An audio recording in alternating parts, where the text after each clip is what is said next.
Good morning, everyone. This is Daily Trading Analysis with the weekly recap, in which we are going to review all the fundamental data that came in the last week, this week, and also perform technical analysis from top to bottom, from the weekly, daily, and hourly timeframes to the 1 minute chart, because this week it has been a really interesting technical week for the Nasdaq. We are at all-time highs, and fundamental data is not enough to really have good trade locations. And more than that, the forecast may be led by technical analysis, because we need to retrace at some point without any reference. All-time highs, blue skies has this really difficult pattern in which we don't have any anchor, any really interesting levels to the upside. So we have to perform really deep technical analysis, and let me go with that with you, because I have really interesting technical data to show you. First, as always, we are going to review the fundamental data that started on Wednesday with the S&P Global Manufacturing Composite and Services, all three above expectations, above 50. That means that economy is expanding. This may be bad for inflation, but it's good for the economy. And I think I've been talking about this the entire week. I think good news for the economy is good news for the market right now, because inflation is under control, and we need to show, to convince all these fund managers, all the investors, that the economy is going to soft land. So these three for me is a good check of the economy. Then on Thursday, we got one of the biggest one, GDP growth way higher than expected, 3.3%. The consensus was 2%. And remember that this is the quarter over quarter for Q4 last year. So we finished the year really strong in terms of GDP. And this is a miss.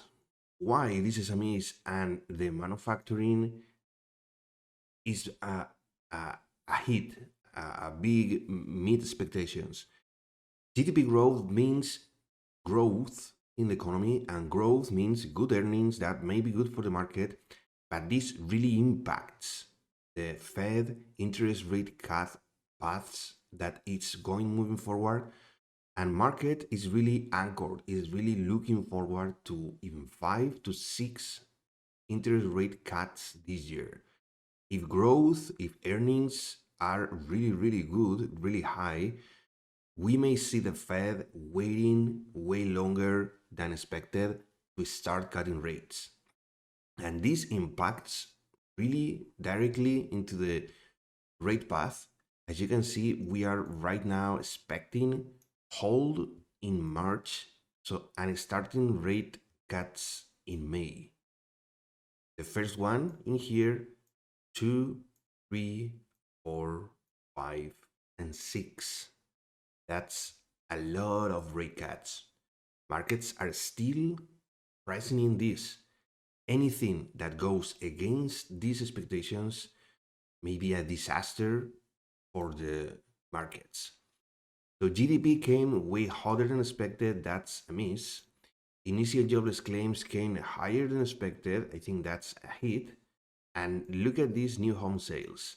New home sales came way hotter because people is just taking advantage of the lower interest rates, and home builders are and home producers are really putting homes in the market, and they are selling.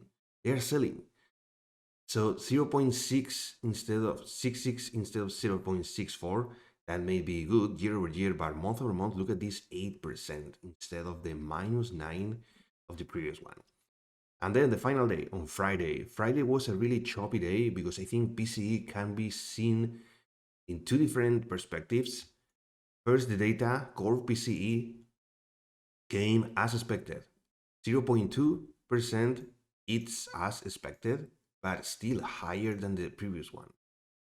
PCE price, the general one, month over month, as expected, 0.2%, but it was negative last month. And year over year, the PCE general one, as expected, flat. So PCE, I think it's maybe okay. So I think it may be neutral. Perhaps this, I think this can be seen as a miss. But the big thing is this personal income and spending. Look at the personal spending, 0.7%, way higher on December, way higher than the previous one, 0.4, and the expected 0.4%. Then the income, it's a little bit stable, 0.3, but I think this is a big miss. This is a big miss. So that's why we were chopping decent news or expectations being met, and then the spending into the sky. This might hit more and more the economy. And even though this may show strong consumer, the spending hits everyone, hits the Fed, hits the business, stocks, earnings, everyone. And finally, look at this pending home sales, 8.3 and 1.3. So really strong home sector. So let's summarize that the PCE was mixed and the GDP, not this one, the GDP growth was a miss. So let's now go with that sentiment to the technical analysis. Let's go to the charts, starting as always with the NQ weekly chart. This was the candle, and everyone knows that this candle is rejection, selling, and rejection. So more than that, look at this. We already took this liquidity, go up all-time highs, and then we rejected. Be really careful, because if we start accepting price below this range, we might find us into this fair value gap that is weekly. This is a weekly gap. And then into the daily, there's even more data that points towards this range. It's super critical. We found 1, 2, and 3 days of rejection. And also starting on Monday, look at this. So really weird week, and I'm not longer bullish because we took buy side. We took all this liquidity up here, and we are starting to show signs of not convincing the market. So remember that we came with this consolidation into big push, all-time highs where I talked about this last week. All-time highs were also 100% being touched. But above that, we need really strong reasons to push higher. Maybe I was watching 18,000 to really see this kind of rejection at that level, to hit that magic number, but we didn't reach that. And if we go to the NQ into the 1 hour chart, I'm going to review in detail Friday's price action. For now, just forget about this. And look at this. This is the hourly fair value gap that is within the daily fair value gap that I was watching on the daily. And we took this liquidity, second liquidity, all-time highs, and then we started to see this retracement on Wednesday, Thursday, Friday. So there's clear selling models here. And the first one is that we are not going higher and then lower. So we already took this liquidity and are starting to make lower highs. If we start pushing and rejecting this fair value gap intraday, that comes hand in hand with the daily fair value gap, I will start leaning towards the bearish side. This might be only a retracement, but what is true is that the first bullish fair value gap that gets rejected and goes through, that might be a good reason to start looking for shorts. I think A lot of people were looking for higher and higher and higher, and Friday was pretty choppy, basically flat since the open, but we had a big gap. We are going to analyze that gap, but look at the price action on Wednesday. We left open a 5-minute fair value gap in both sides. We tried to go higher, and we just waited there. So that was Friday.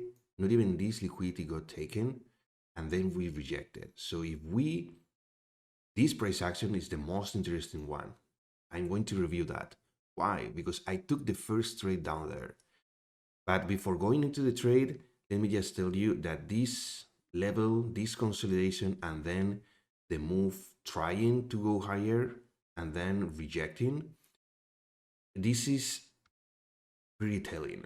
If we start going lower on Monday, on overnight, and lower towards the fair value gaps down here, that may be your signal. Start leaning towards shorts instead of longs. That's what I think. If we then hold these levels and take this first liquidity here, then we can maybe see what I was expecting on Friday. But Friday was quite disappointing, but at the same time quite telling because it was super technical. Let me just go to the chart and to the 1 minute to really see what I was watching. There was a gap in the overnight, and look at all these low resistance liquidity. This is not a trend line. Forget about that. In this channel, you are not gonna see trend lines and retail trading. This is an ICT concept. 1, 2, 3, 4, 5. This is generated liquidity, buy side liquidity, artificial liquidity, and within a gap, I was watching for the first signal of manipulation to the downside to really see all this liquidity being taken.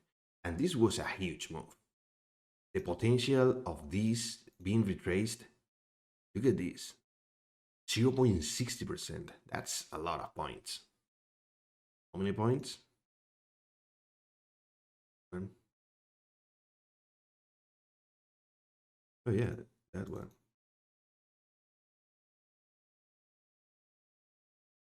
That's 100 points. $2,000 of potential. Yes, I was watching that. But the gap, I was quite uncomfortable with that. So being cautious, look at this, because this was the setup. Liquidity, then try to go higher and doing some things. But then look at this. This divergence that I caught here, this SMT, a lower low on the Nasdaq, and on the ES, it was a higher low. So higher low, higher low, higher low, and on the Nasdaq, we got that divergence down here. And if this was the manipulation, and then look at this retracement, I took my projection Fibonacci from this high to this low of the retracement of the manipulation, and I got my projection around here. So that would be my target in other environment, but I just took this as my target. So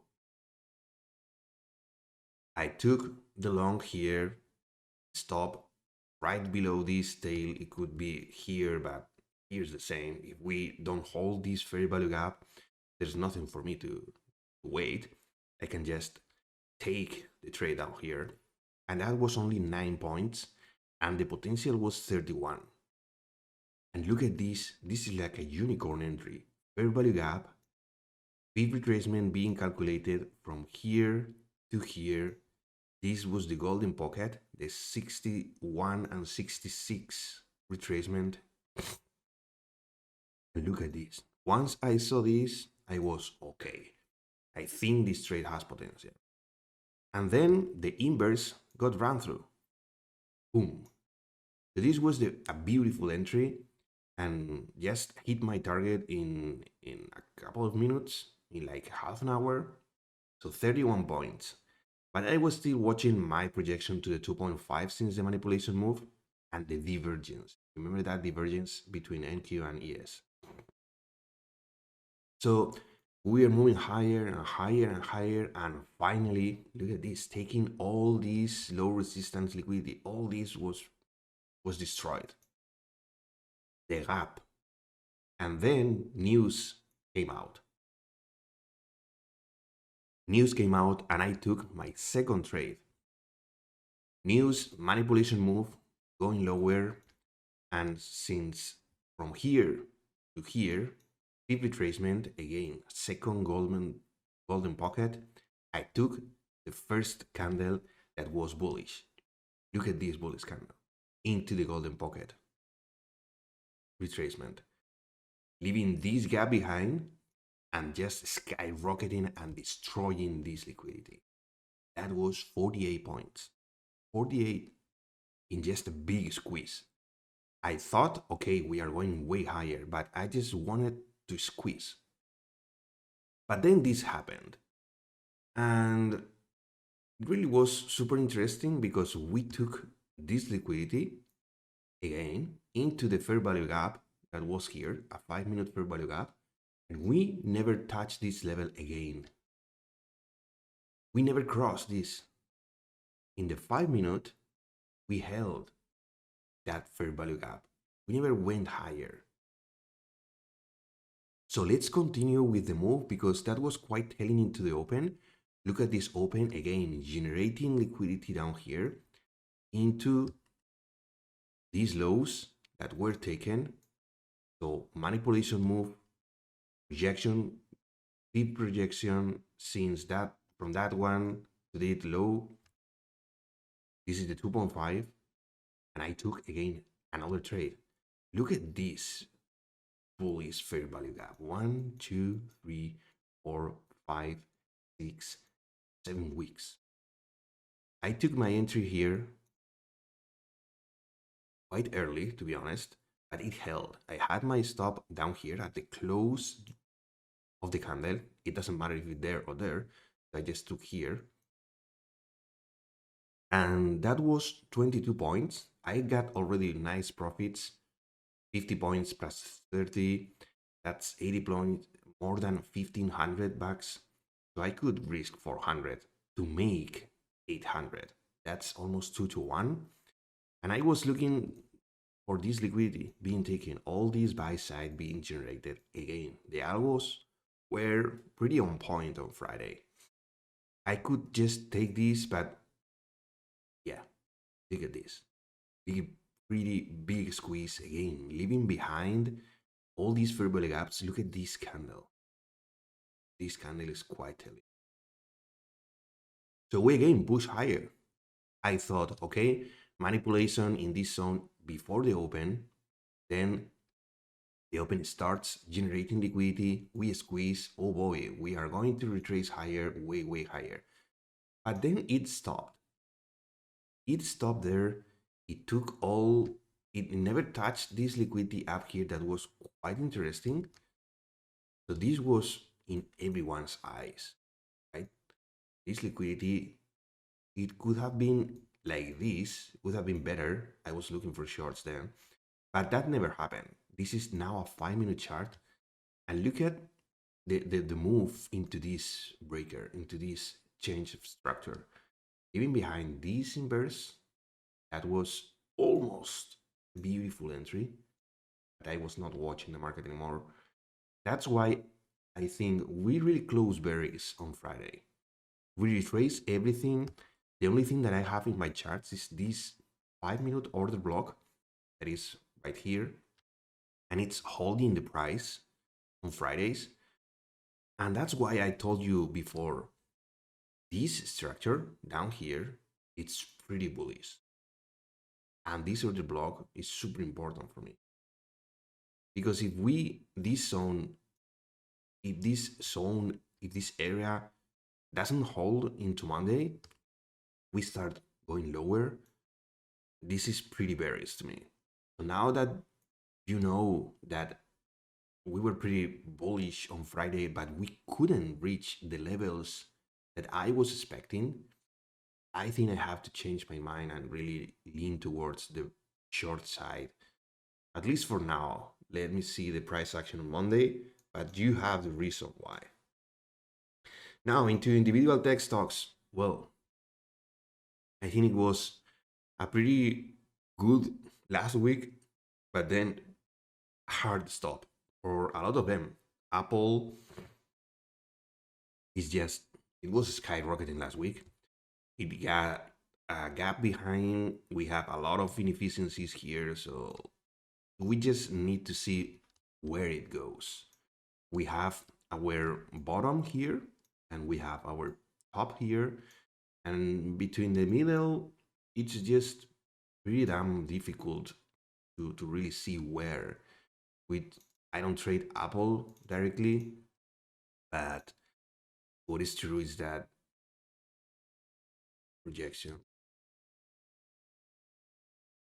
So the golden pocket and the 50 is just down here. It may close the gap and continue higher, things like that, but it's just too volatile. So perhaps into earnings, we have to see. Microsoft also, it's holding, and it's holding pretty strong. So it's doing all-time highs after all-time highs after all-time highs. This is like Nvidia. You never know when it's going to stop. So just trace the gaps. That's my only recommendation. Tesla, huge gap on earnings, minus 12% on Thursday, and then flat on Friday. I don't know about Tesla. I don't know if we touched this liquidity. Then after that, we have then this other one. Let me just not do that. Use the blue. So we have that, and then we have that. I mean, Tesla, it's having a rough time because basically the China market and then the recall of some of the cars and then the earnings. I think investors are really selling a lot of them. So pretty bearish to me. Amazon with that consumer spending is going to fly. 160 being reached is 160 or this 158 from April 2022 holds. I can see some structure here and then continuation higher. I'm pretty bullish on Amazon. Google again. Google, Nvidia, and Meta with Microsoft are all fueled by AI. All three are making all-time highs, but not Meta.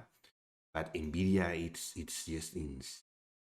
Nvidia is just insane. So this was the last all-time highs that we had. Then this one, this double top, and now this. I can see a retracement, but where? Where? I think Nvidia cannot be tracked by regular feed retracements. That's why I don't have that. On Apple, I think Apple might see interesting to see if we retrace there. So I will leave it there. But Nvidia is just too emotional. The same as Meta and Google. So we are pretty bullish, but there's a lot of uncertainty. Maybe just track this guy.